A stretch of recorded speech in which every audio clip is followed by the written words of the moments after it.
오늘 읽었던 시편 36편이 있죠. 시편이 다 이렇게 읽어보면 좀 어려워요. 왜냐니까 보통 어떤 신앙적인 부분을 이렇게 서술한 것은 좀 그래도 읽기가 쉬운데 시편은 뭐냐?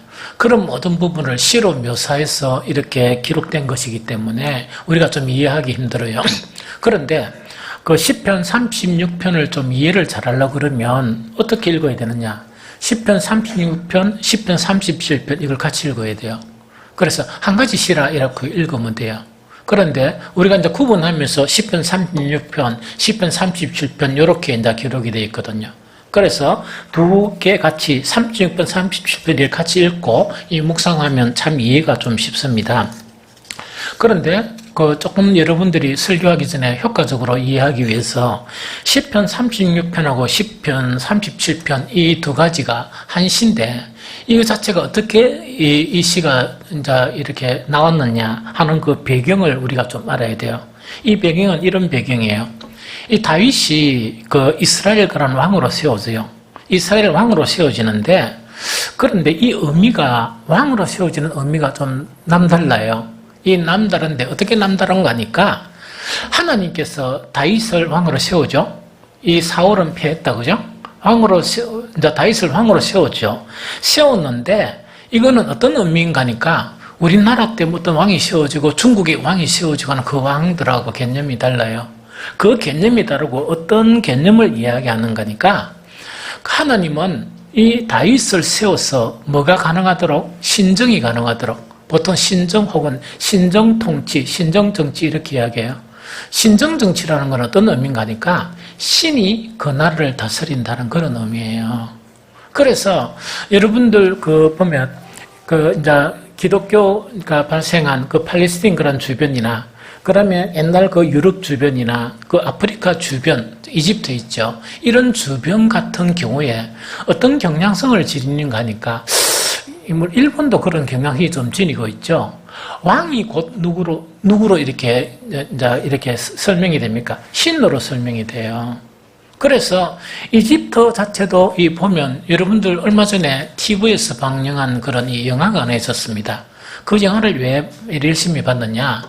그 영화를 보면 이집트의 그 종교 자체를 이해할 수 있어요. 그럼 이 땅을 다스리는 이집트 왕 있죠. 왕 자체는 뭐냐니까 누구의 그 아들인가니까 신의 아들이에요.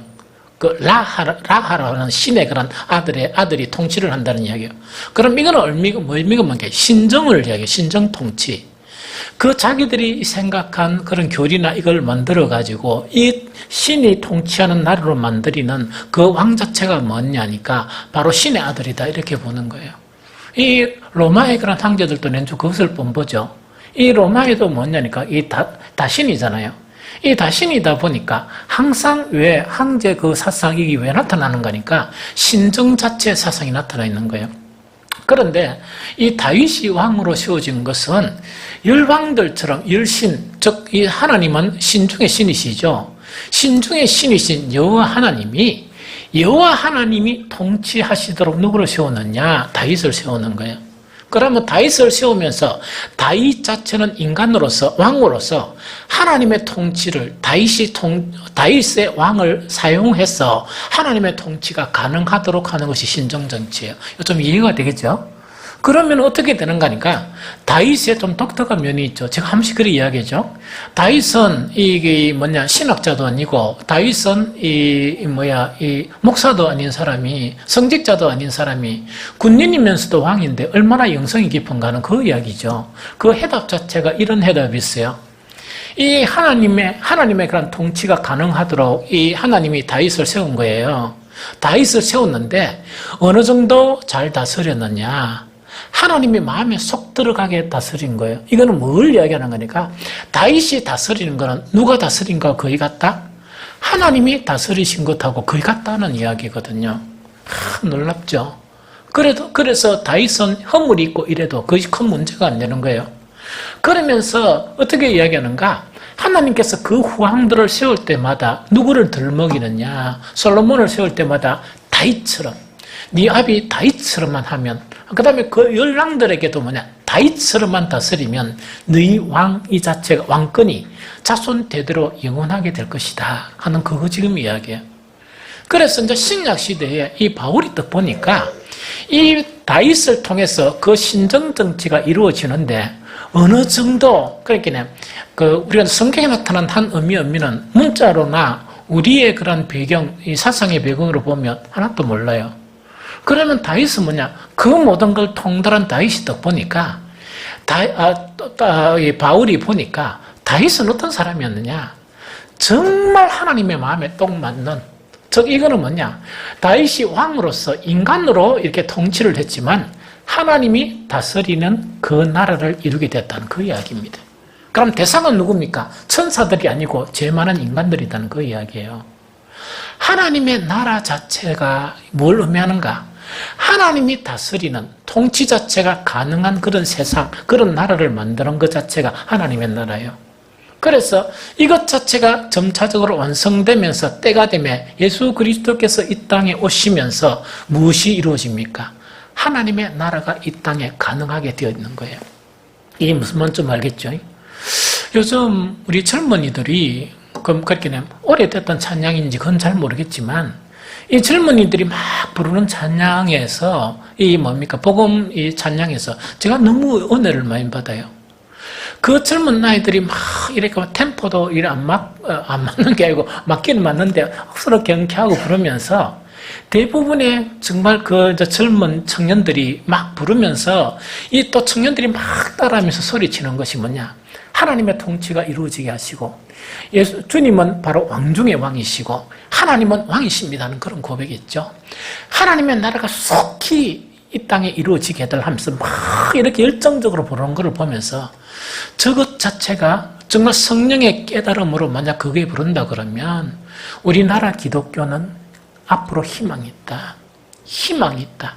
왜냐니까 교회는 세워지면서 그들의 눈에 보면 기성교회겠죠. 기성교회라는 것은 뭡니까? 하나님의 통치와 관계없이 자기들 멋대로 교회를 이루어 나가는 그것을 보면서 젊은이들이 막 이렇게 하나님 앞에 부르짖고 기도하는 그 내용 중에 많은 내용이 뭐냐? 하나님의 통치가 이 땅에 이루어지게 되라. 하나님의 통치가 일어나게 되라는 거 있죠. 그 자체가 원래는 뭐냐니까 성경에 나타난 아주 중요한 그런 내용이거든요. 어쨌든 이 이야기가 좀 길었는데 시편 36편, 시편 37편은 어떤 신가니까 이 다윗이 하나님으로부터 하나님이 다스릴 수 있는 신정 통치가 가능하도록 세워진 자가 이 다윗 자신이에요. 그러다 보니까 다윗에게 하나님은 어떤 것을 보여주시느냐? 여러분도 솔로몬 지혜롭다 그랬죠? 지혜는 맞아요. 그런데 제가 한 번씩 묵상해 보면 다윗하고는 질이 달라요. 퀄리티가. 솔로몬은 뭐냐, 좀 저속하다 그러면, 저속하다 하는 건, 표현을 그래서 모르겠지만, 좀 저속하다 하면, 쉽게 이야기하면, 아이들 막 이렇게 똑똑하게 하는 아들이 영악하다 이렇게 하죠. 그런 부분이라 그러면, 다윗은 뭐냐니까, 정말 어떤 이 신비로움 그런 지혜, 이거를 이야기해요. 그럼 하나님께서 다윗에게 무엇을 부어줬느냐? 정치적으로 그 나라를 다스리기 위해서 통치하도록 뭘 부어주시는가 하니까 정말 정치적으로 이 지혜를 부어주시는 거예요. 이 지혜를 부어주시는 것뿐만 아니고 이 다윗 자체가 영적 통치라는 것은 하나님의 통치가 가능하도록 영적인 신비함도 부어주시는 거예요. 그러다 보니까 시편의 그 시편 자체가 정말 어떤 그런 성직자들이 고백할 수 없는 그런 내용들이 정말 고스란히 묻어 있어요. 그 자체가 다윗이 그런 사람이었다는 그 이야기입니다. 이해가 되죠? 그럼 그런 상황 가운데 시편 36편, 37편 어떤 시냐 하니까 하나님이 주시는 정말 이 사회적인 그런 지혜, 이 순결한 그런 지혜와 하나님이 주신 그런 영적인 지혜 있죠. 이 영적인 그런 지혜와 통찰력을 가지고 하나님을 정말 섬기는 그 백성들에게 이 교훈을 주는 교훈시예요. 어떻게 해야 된다 하는 그런 교훈시 자체가 어떤 시인가니까 시편 36편, 37편이에요. 그래서 우리가 읽은 이 시편 36편을 가지고 여러분들 주보에 보면 어떻게 내가 제목을 잡았는가 하니까 복 있는 사람과 어떤 사람입니까? 불행한 사람 이래 잡았어요. 그런데 사실은 불행한 사람 자체가 성경 내용에 보면 악인이라고 되어 있어요. 그런데 악인을 내가 뭐로 했느냐? 불행하다. 악인 이렇게 한 거예요. 그럼 이거는 뭐냐니까 이런 내용이에요. 이 관점을 딱 알고 이 시편 36편, 37편을 딱 읽으면 여러분들의 이해 폭이 다른 이해로 이 성경을 읽을 수 있어요. 그게 뭐냐 이런 이야기거든요. 여기서 핵심 내용 자체는 뭐냐? 하나님의 통치를 하죠. 누구를 사람이 하나님의 통치가 이루어지죠. 이루어진다 그러면 그 통치 안에 들어오는 사람은 복된 사람이에요.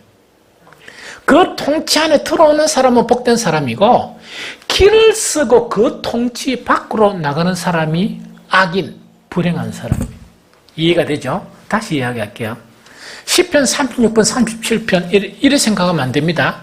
어떤 죄가 더 흉악하냐 이래 따지 부리면 안 돼요. 죄의 흉악을 따지면 다윗도 흉악한 죄를 저질렀어요. 왜? 자기 부하를 죽이면서 자기 부하의 아내를 차지한 아주 흉악한 놈이 흉악한 죄를 저질렀다는 이야기입니다.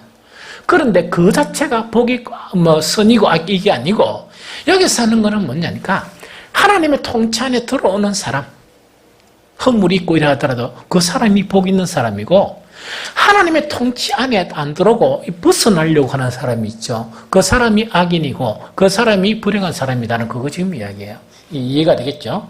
그러면은 시편 36편을 가지고 제가 어떻게 하는가 하니까 이 개역 개정도 참 잘 되어 있지만 쉽게 번역되어 있는 게 새 번역이에요. 새 번역을 가지고 이제 하나님의 통치 안에 있는 사람, 복 있는 사람하고 하나님의 통치 밖에 있는 사람, 즉 불행한 사람, 성경에서 악인이라 하는 사람하고 그것을 구별을 해가지고 이렇게 해석을 이렇게 해드릴게요. 제일 첫 번째, 복 있는 사람이란 어떤 사람이 있냐? 이런 사람을 얘기해요. 자, 이제 듣기만 들으면 됩니다. 왜? 여러분들 새 번역 성경이 없으니까. 복 있는 사람은 어떤 사람인가 하니까 이 36편에서 복 있는 사람이란 것은 하나님의 사랑과 하나님의 의를 아는 사람. 즉, 하나님의 사랑과 하나님의 의를 아는데 이것이요, 지식적으로 아니고 인격적으로 아는 사람. 지식도 포함된 전인격적으로 하나님의 사랑과 하나님의 의를 아는 사람이 참 복 있는 사람이다. 그러니까 그 사랑과 의를 아니까 하나님의 통치 안으로 막 들어가려고 그러지 하나님의 통치 밖으로 벗어나려고 하지 않아요. 이 허물이 있고 연약하지만 시편 36편 5절 7절을 제가 새 번역으로 읽어드릴게요. 이 경청만 하면 됩니다. 주님의 한결같은 사랑은 하늘에 가득 차 있고 주님의 미쁘심은 궁창에 사무쳐 있습니다. 주님의 의로우심은 우람한 산줄기와 같고 주님의 공평하심은 깊고 깊은 심령과 같습니다. 주님은 사람과 짐승을 똑같이 돌보십니다. 하나님, 주님의 한결같은 사랑이 어찌 그리 값집니까? 사람들이 주님의 날개 그늘 아래로 피하여 숨습니다. 이렇게 되어 있습니다. 그럼 요거는 뭐냐니까 이 시를 보면 사람들이 주님의 날개 그늘 아래로 피하여 숨는 사람들, 요 사람이 행복한 사람, 복 있는 사람이에요. 이것이 뭐냐? 하나님의 통치 안으로 들어가는 사람이에요. 하나님의 통치 안으로 들어가서 어떤 사람이냐? 세상 사람들이 도저히 모르는 것을 알고 세상 사람들이 도저히 보지 못하는 걸 본 사람이에요. 또 두 번째 이야기하면 우리가 오늘날 그리스도인들 보면 아직 거듭난 사람이 있고 거듭나지 못한 사람이 있죠. 거듭나지 못한 사람들은 이거 못 봅니다. 그래서 지금 우리 할머니들이나 막 이런 복음을 전하고 있지만 그분들 속에도 거듭난 사람이 있고 안 하는 사람이 있거든요. 거듭난 사람만이야 이걸 볼 수가 있어요. 볼 수 있고 거듭난 사람들은 뭐냐? 아무리 밀어내도 하나님의 통치 안에 길을 쓰고 들어오려고 막 힘써요. 왜 그러냐 하니까 그 사람들은 이미 하나님의 한결같은 사랑을 누린 사람이에요. 이 세상에 그런 사랑을 경험 못했는데 하나님의 사랑을 누린 그런 사람이에요. 그런데 얼마만큼 누렸나 하니까 그 사랑이 하늘에 가득 차 있다. 얼마나 충만한 그런 사랑을 누립니까? 이러다 보니까 아무리 사람이 밀어내도 이 사람들은 절대로 하나님의 통치 안에 들어와요. 이해가 되죠? 그것뿐만 아니고 주님의 미쁘심은 궁창에 사무쳐 있습니다. 주님의 미쁘심이란 것은 뭐냐? 이건 참 해석하기 힘든데 이겁니다. 우리가 보통 하나님을 믿으세요, 믿으세요, 믿으세요. 뭐 이런 이야기 하죠. 그런데 뭐 믿으세요 말이지. 믿으세요 말이지, 사실은. 그런데 이때 믿으심이라는 것은 뭐냐? 하나님을 경험하니까 이 세상에 하나님만큼 믿을 수 있는 분은 없다. 그거 깨닫는 거예요. 이게 무슨 말이에요? 우리 사람도 뭐냐? 믿을 수 있는 사람이 있고 믿을 수 없는 사람이 있죠? 그럼 뭐 믿을 수 없는 사람이 자꾸 아무리 강요하고 내 좀 믿어달라, 믿어달라 이래도 믿음이 됩니까? 안 되죠? 믿음이 가야 믿어지죠. 그러면은, 자, 하나님 한결같은 사랑도 이렇게 느껴지고, 이제 깨달아지고, 하나는 뭐냐? 주님만이 이 세상에 나의 그런 구원이십니다. 주님만이 내가 믿을 수 있는 분입니다. 하는 그 주님에 대한 이 생각이 있죠. 믿으심 그 자체가 뭐라고요? 궁창에 사무쳐 있다. 이거는 뭐냐니까, 그런 믿으심 자체가 내 영혼에 충만해 있다, 이 이야기예요. 이런 사람들은 절대로 하나님의 통치 밖으로 돌아가지 못합니다. 아무리 사람들이 쫓겨보내도 다시금 하나님의 통치 안으로 들어와요. 아무리 욕을 얻어먹고 해도. 그거 지금 이야기하는 거예요. 그것뿐만 아니고 주님의 공평하심은 깊고 깊은 심령과도 같고, 주님의 공평하심이라는 것은 뭐냐? 이거 참 문제가 많아요. 이거는 뭘 의미하는가? 우리가 또 보면 사람마다 환경이 다르죠? 사람마다 살아가는 그런 모양이 다르죠? 그러다 보니까 어떤 사람들은 세상의 기준에서 뭐냐? 상처받고 하는 사람이 있어요. 비교하고. 나는 저 사람보다 왜 이런 게 없냐? 나는 저 사람보다 왜 이런 게 없냐? 이래 이야기해요. 그런데요, 이 깨달음이나, 안 그러면 우리 영혼의 눈이 열려지면 너무나 공평하다 하는 그런 생각이 들어요. 옛날에 내가 막 불우했던 그 사람이나 너무 공평하다. 그런데 더 깊이 깨달아지면 뭐냐? 나는 옛날에는 저 사람을 불우했는데 절대로 저 사람처럼 못 살겠다. 왜? 나는 내 자체가 하나님이 가장 좋은 것으로 내한테 채워주셨다. 좋은 환경을 나에게 주셨다. 이게 고백이 되는 거예요. 그래서 이걸 깨달은 사람은요, 아무리 막 이렇게 사람들이 방해해도 하나님의 통치 안으로 들어오는 복된 사람이다. 그 이야기입니다. 이거 좀 이해가 되죠? 두 번째, 이 복된 사람이 하나님의 통치 안에 들어가게 되면 어떻게 되는가 하니까, 언제나 기름진 것으로 배불리 먹고 주님의 시내에서 단물을 마신다. 다시 이야기할게요. 언제나 기름진 것으로 배불리 먹고 주님의 시내에 단물을 마신다. 요 이야기예요. 그러면 이것도 시편 36편 8절을 갖다가 세 번역으로 제가 읽어드리고 경청해 보세요. 주님의 집에 있는 기름진 것으로 그들이 배불리 먹고 주님이 그들에게 주님의 시내에서 단물을 마시게 합니다. 다시 이야기할게요. 주님의 집에 있는 기름진 것으로 그들이 배불리 먹고 주님이 그들에게 주님의 시내에서 단물을 마시게 합니다. 요 이야기요. 그럼 이걸 갖다가 쉽게 좀 설명하기 무슨 말인지. 여러분, 이번에 그 명절날 뭐 좋은 음식 많이 드시는 거 잘 모르겠네요. 우리가 명절이 아니고도 이 땅에 있으면서 맛있고 또는 값진 정말 그런 음식들을 이렇게 누리며 사는 것은 복이에요. 그 복 맞아요. 내가 좋아하는 거 먹는 거. 그 복입니다. 그런데 정말 이것보다 더 나은 복이 뭐냐? 그런 거를 누리면서도 나아가서 영적인 기름진 것을 먹을 수 있는 사람이 온전한 복이에요. 이건 너무 중요합니다. 제가 계속 강조하는 거는 뭐냐? 할 수 있는 대로 여러분들이 이 땅에 있는 행복을 취하라는 이야기거든요. 부부간에 오손도손 맛있는 거 있으면 가서 먹어도 보고, 또 뭡니까? 좀 시간이 남으면 여행도 가고 하라는 이야기거든요.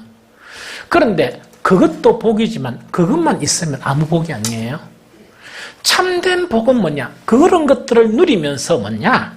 영적인 것들을 배불리 먹고 영적인 음료들을 마셔야만이 그 복 자체가 행복으로 우리를 이끌어서 가요. 행복으로 이끌어서 가요. 여러분들 어떤 가정들이 뭐냐? 음식은 자기들이 선택해가 먹을 수 있는데 마음이 안 편한 거예요. 부부간에 갈등이 일어나고 자식간에 그런 문제가 일어나가지고 음식 먹을 때 잠깐 행복하고 나중에는 늘 갈등과 여러 가지 번민과 이 고통이라 그러면 그게 행복입니까? 행복이 아니에요. 주님의 통치가 이루어지면 그 통치 안으로 들어가면 뭐냐? 사실은 우리 육신의 삶도 윤택하게 변해요. 변하는데 더욱더 변하는 것이 뭐냐?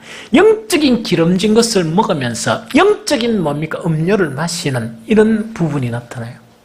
그러다 보니까 옛날에 여행지에 또 갔는데 그 여행지에서 행복을 느끼지 못했는데 영적인 기름진 것을 이렇게 딱 먹으니까 너무 행복한 거예요. 충만한 행복이에요. 온전한 행복. 뿐만 아니고 우리가 음식점에 막 둘이서 이렇게 뭡니까 외식을 이렇게 한다. 안 그러면 집에서 이렇게 음식을 만든다. 혹은 때로는 뭡니까 남편이 서투르게 이 뭡니까 음식을 이렇게 요리를 해가 같이 먹죠. 옛날에는 그것이 막 그냥 재밌었어요. 영적인 기름진 것 자체를 먹고 영적인 음료를 마시면 그 안에서 행복을 느끼는 거예요. 그 안에서 막 행복해지는 거예요. 그런데 문제는 뭐냐? 이 행복이 주님의 통치가 더 완성되면서 이 행복이 더욱더 큰 행복이 되어지는 거예요. 좀 이해가 됩니까? 저는 우리의 성도들이 이런 행복을 누리기를 축복합니다. 이런 행복들을 경험했으면 좋겠어요. 그래서 가정이에요. 이 세상 어떤 사람들이 보기에도 너무나 부러운 그런 가정. 정말 이 세상 어떤 사람들보다 뭐냐? 행복한 사람. 한 사람 한 사람이 되었으면 좋겠습니다. 왜? 저와 여러분들은 하나님의 자녀니까요. 높고 높으신 하나님의 자녀니까요. 그 다음에 이제 세 번째 뭐를 이야기하느냐? 이제 세 번째요. 주님의 통치 안에 딱 들어가면 주님의 빛을 받아 환히 열린 미래를 보게 된다. 다시 이야기할게요. 우리가 하나님의 통치 안에 들어가죠. 오늘 오전에 뭡니까? 자기의 뜻대로 사는 것하고 주님의 뜻 안에 막 이래 사는 게예요. 처음에 자기의 뜻을 굴복시키고 주님의 뜻대로 사는 건 되게 힘들어요. 그러나 주님의 통치, 주님의 뜻대로 사는 그 삶 안에 들어가면 점차 뭐가 보이는가? 세 번째, 주님의 빛을 받아서 환히 열린 미래를 본다. 요 이야기요. 그러면 시편 36편 9절에는 어떻게 되어 있느냐? 이렇게 되어 있습니다. 생명의 샘이 주님께 있습니다. 우리는 주님의 빛을 받아 환히 열린 미래를 봅니다. 다시 할게요. 생명의 샘이 주님께 있습니다. 우리는 주님의 빛을 받아 환히 열린 미래를 봅니다. 이 이야기예요. 이게 뭐 영안이 확 열린다는 이야기예요. 그런데 여기서 환히 열린 미래를 본다는 것이 점친다는 그런 개념이 아니고요. 이 이야기예요. 인생 본연에서 우리는 죽음에 가까이 가죠. 아무도 들어가지 못한 죽음의 문 안으로 들어가야 돼요. 우선은. 얼마나 두렵겠어요. 두렵겠죠? 두렵겠는데 정말 우리가 하나님의 통치에 이르러가면 한 번도 가보지 못한 이 죽음의 문 있죠. 이게 두려웠는데 또 내일에 대한 그 문들이 두려웠는데 미래를 바라보면서 뭐 하는 거니까 그 희망적인 주님의 빛이 비치다 보니까 죽음을 넘어선 내 아름다운 환한 미래를 볼 수 있는 사람이 된다는 이야기죠. 그래서 더 이상 내일이 두렵지 않아요. 여러분들 지금 가장 고민하는 게 두 가지죠. 하나는 뭐냐니까 죽음의 문을 여는 것도 그렇지만 대부분 다 시간이 되면 일을 못하고 은퇴해야 되잖아요. 그러면 어떻게 생각하면 우리 자식들이 나에게 자비와 긍휼을 베풀까? 뭐 이런 거 있죠. 그러면 늙으면 내가 어떻게 살아야 될까? 내가 몇 년 반 더 일을 해야 될 것인데 막 온갖 큰 생각이 들죠. 그게 두려움이에요. 그런데 주님의 통치 안에 딱 들어가면 처음에는 그것이 두려운데 세상 사람들 좀 두려웠는데 뭐가 보이느냐? 나에게 밝은 환한 미래가 보이는 거예요. 죽음도 두렵지 않고 나의 내일이 두렵지 않는 거예요. 좀 이해가 됩니까?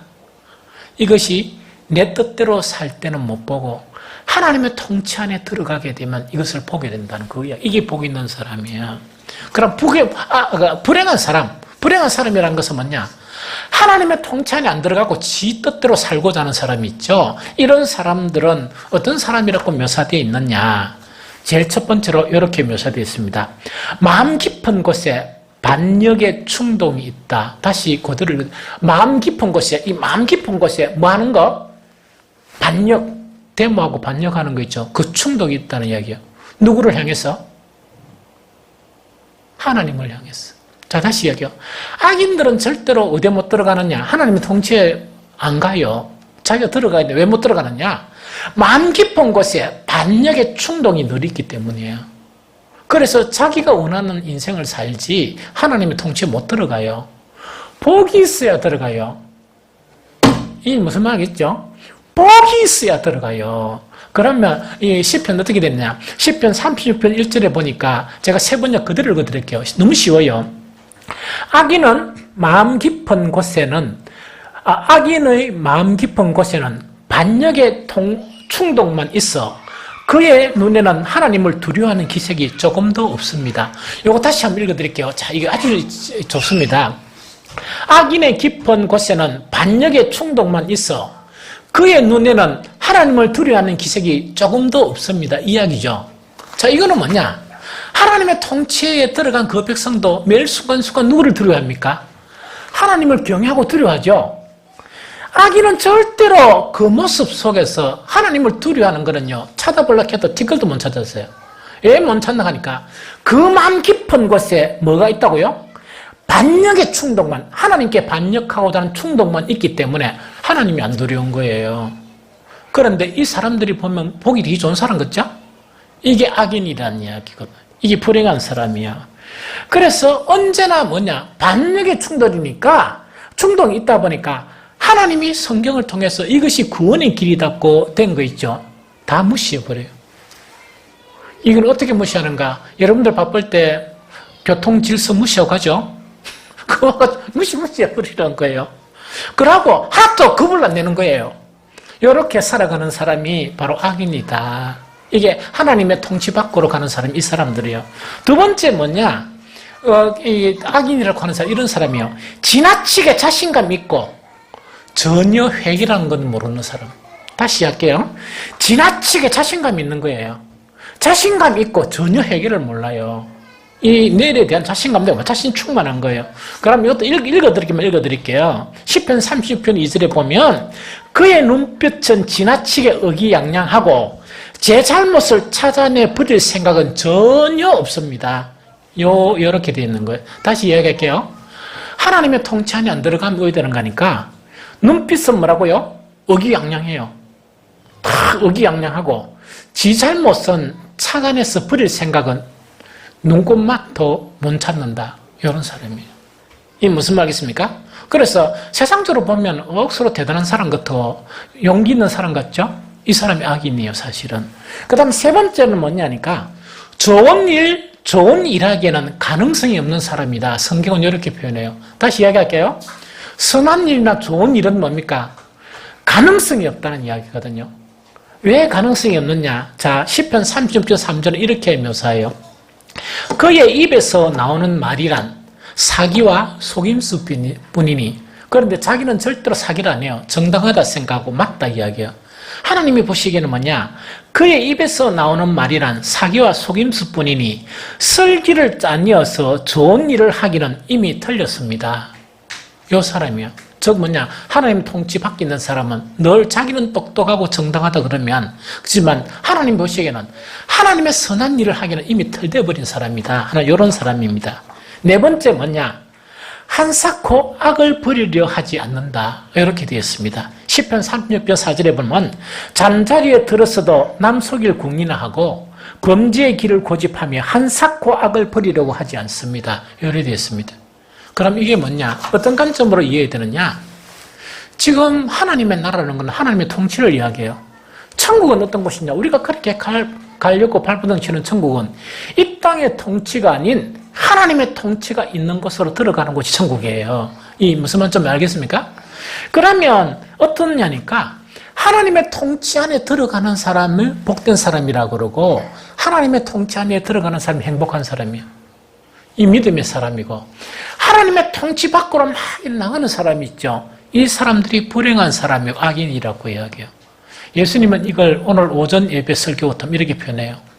주여 주여 하는 자마다 다 천국에 들어가지 않는다. 즉 말로는 다 맞는데 실제로는 하나님의 통치 안에 안 들어가는 사람 있죠. 막 길을 쓰고 안 들어가는 사람 있죠. 이것이 복 있는 사람하고 악인의 즉 불행한 사람의 갈림길이 바로 그런 부분이다 하는 것 자체가 오늘 오전 말씀하고 연결되어서 시편 36편 37편에서 이 다윗이 뭡니까? 하나님의 그런 통치를 하는 정말 왕으로 세워진 이후에 하나님으로 받던 그런 모든 지혜 있죠. 영적인 그것을 통해서 그 백성들에게 교훈하는 교훈시예요. 그래서 36편 37절은 이렇게 대단한 거예요. 그러면은 다윗이 36편 마지막 절에 어떻게 이야기하는가? 악인의 결론이란 거는 한사코 하나님의 통치 안에 안 들어오려고 몸부림치는 사람 있죠. 이런 사람은 어떻게 되느냐? 그게 시편 36편 12절이에요. 제가 읽어드릴게요. 이 세 번역으로.